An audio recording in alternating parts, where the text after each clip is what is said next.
तो ये रोहन जी क्या जी। कारण रहा कि आपने, पहली बात तो ये कि आपको अहमदाबाद पूर्व से कांग्रेस पार्टी का टिकट मिला था, वो टिकट आपने वापस कर दिया और अब आपने कांग्रेस पार्टी ही छोड़ दी, और न सिर्फ छोड़ दी बल्कि आज आप बीजेपी में भी शामिल हो गए। ठीक है अखिलेश जी, पिछला 1 महीना, आज 15 साल एक वर्कर के नाते कांग्रेस पार्टी को देने के बाद मेरे लिए बहुत चैलेंजिंग था।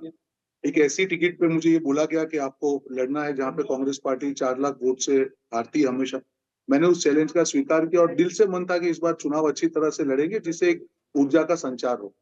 किसी कारणों से, व्यक्तिगत कारणों से मेरे पिता की स्वास्थ्य नहीं अच्छा होने के कारण उनकी इच्छा नहीं थी कि मैं चुनाव लड़ूं। उनकी जिस प्रकार से उनको एडमिट किया गया, पूरा पूरा सारे कांग्रेस के नेता जानते हैं, और फिर बाद में मुझे एक टफ निर्णय लेना पड़ा मेरी आकांक्षाओं के बाद भी कि नहीं, ये चुनाव में नहीं लड़ूंगा। उसके बाद जो घटनाक्रम हुआ कि मेरे पिता जब हॉस्पिटल में थे, तब जिस प्रकार से किसी भी नेता का फोन ना आना, और जिस प्रकार से जिस नेता की मैं बात कर रहा हूँ जो कम्युनिकेशन की जिम्मेदारी संभाल रहे हैं, उनके द्वारा इस प्रकार का एक दुष्प्रचार किया गया, तो मेरे लिए एक मोहभंग जैसा हो गया।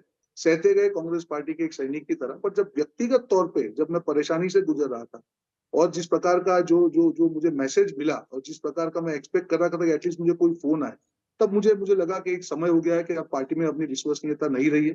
ये समय आ गया है कि पार्टी को छोड़ देना चाहिए जिससे एटलीस्ट आत्मसम्मान का एक रक्षण हो। अब आपने उसी बीजेपी में जाने का फैसला क्यों किया जिस पर आप अभी तक आज तक हमला बोलते रहे, इसकी नीतियों का विरोध करते रहे? मैंने बहुत चीज़ एनालिसिस की कि जब कांग्रेस पार्टी का मैं प्रवक्ता होता था, काफ़ी चीज़ें थी, मुझे पार्टी की नहीं अच्छी लगती थी, हम क्लोज़ डोर में बात करते थे, उसका नहीं भी आता तो सैनिक की तरह उसको रिप्रेज़ेंट करते हैं। आज नई पार्टी जॉइन कर रहा हूँ, जिस प्रकार से मोदी जी का विज़न है, नड्डा जी का विज़न है, अमित शाह जी का एक विज़न है 2047, कहीं न कहीं मुझे आकर्षित किया कि मैं एटलीस्ट योगदान तो दे सकता हूँ, मैं कोई अपेक्षा से नहीं आया हूँ, कोई लालच से नहीं आया हूँ। जी, राहुल गांधी तो खुद कहते हैं कि वो मंदिरों में जाते हैं, पाठ करते हैं, अर्चना करते हैं। सुरजेवाला ने जी तो कहा भी कि वो जनेऊधारी हैं। तो ये सब फिर इसके ये विरोधाभास क्यों आपको दिखाई दे रहा है कांग्रेस के भीतर?